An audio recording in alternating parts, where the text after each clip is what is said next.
Assalamualaikum warahmatullahi wabarakatuh. Nah, sahabat Quran, kembali lagi bersama saya di acara podcast kali ini.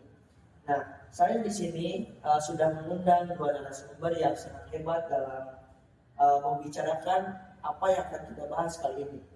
Nah, yang akan kita bahas kali ini yaitu hadis masyhur. Nah, di sini ada saudari Aurel. Coba saudari Aurel perkenalkan diri kepada para penonton. Halo semuanya, perkenalkan saya Aurelia Fitri Sabrina, biasa dipanggil Aurel. Dengan NIM 123 3020 147. Dan saya Alia Heimode Saputra dengan NIM 123302014. nah, itu para narasumber kita. Dan saya akan memperkenalkan diri kepada subscriber kita yang baru atau penonton kita yang baru. Saya Muhammad Kamila Wardana dengan NIM 1233020 137 selaku yang punya channel. Ya, mungkin mari kita mulai. Para narasumber. Ya, boleh. Ya. Nah, pertama-tama nih, sebelum mengenal lebih lanjut tentang apa itu hadis masyhur, nah, apa sih yang dimaksud hadis masyhur itu? Ini ya, hadis masyhur itu seperti yang kita tahu, hadis itu merupakan suatu perkataan dan perbuatan yang dilakukan dan ditetapkan oleh Nabi Muhammad SAW. Sedangkan masyhur itu populer atau terkenal. Jika digabungkan, berarti suatu perkataan dan perbuatan yang dilakukan dan ditetapkan oleh Nabi Muhammad SAW yang diriwayatkan oleh banyak perawi dan dikenal luas oleh kalangan umat Islam.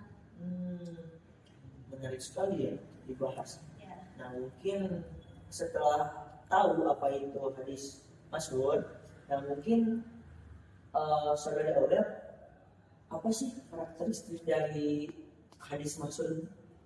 Iya, dalam hadis masyhur karakteristiknya itu kita bisa melihat dari banyaknya perawi yang diriwayatkan oleh seseorang. Lalu sanad yang kuat juga bisa menjadi karakteristik oleh dalam hadis masyhur. Terus hadis masyhur juga biasanya membahas tentang tema-tema yang penting seperti akidah, akhlak, dan syariah. Iya. Nah, teman-teman, kan tadi udah definisi dan karakteristik daripada hadis masyhur itu. Nah, mungkin saudara Aldi, yang saya akan tanyakan, apa sih pentingnya mempelajari hadis masyhur itu? Jadi menurut saya ada 3 pentingnya belajar hadis masyhur. Yang pertama yaitu adalah memahami ajaran Islam. Kita tahu bahwa sumber dari ajaran Islam itu ada 2, yaitu Al-Quran dan Sunnah. Nah, jadi hadis masyhur ini memberikan pemahaman yang mendalam tentang ajaran Islam, khususnya konteks akidah, syariah. Lalu yang kedua menjadi pedoman hidup. Kita tahu banyak hadis yang menjadi sumber acuan dan pedoman untuk kita sebagai umat Islam untuk beribadah. Lalu yang terakhir ada meningkatkan ibadah. Jadi hadis masyhur ini memberikan pemahaman tentang membantu meningkatkan kualitas ibadah kita di hadapan Allah. Masya Allah. Nah, teman-teman, jadi yang tadi sudah dikatakan oleh saudara Aldi, bahwasanya hadis itu sangat penting untuk kita pelajari dan kita memahami. Dan kita jika kita memahami dan mempelajari hadis, kita juga bisa gitu untuk contoh kita bagaimana Muhammad SAW. Nah, mungkin teman-teman juga penasaran sih, apa contoh hadis masyhur? Mungkin saya di sini akan memberikan sedikit contoh tentang hadis masyhur dan dalam penerapannya. Contoh dalam hadis tentangnya nih, innamal a'malu binniyat, sesungguhnya amal itu tergantung pada niatnya. Lalu hadis tentang sholat, yang berbunyi, sholatlah kamu sebagaimana kamu melihat aku sholat. Dan hadis tentang akhlak nih, sesungguhnya aku diutus untuk menyempurnakan akhlak. Lalu yang terakhir ada hadis tentang infak, yaitu tentang tangan di atas lebih baik daripada tangan di bawah, yang mengajari kita untuk memberi. Iya, iya, iya. Nah, bagaimana sih metode atau cara untuk memahami hadis maksud itu? Untuk metode dalam memahami hadis itu ada 3. Yang pertama yaitu pemahaman konteks.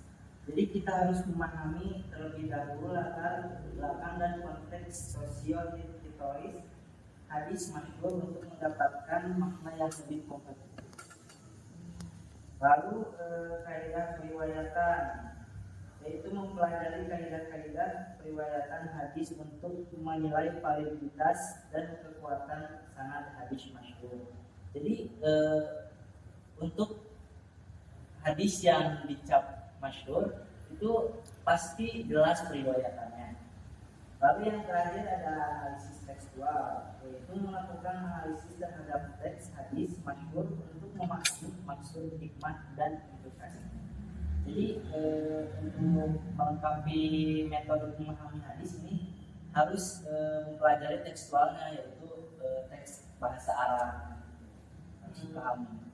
Berarti secara tidak langsung kita harus bisa atau harus belajar bahasa Arab. Ya, betul.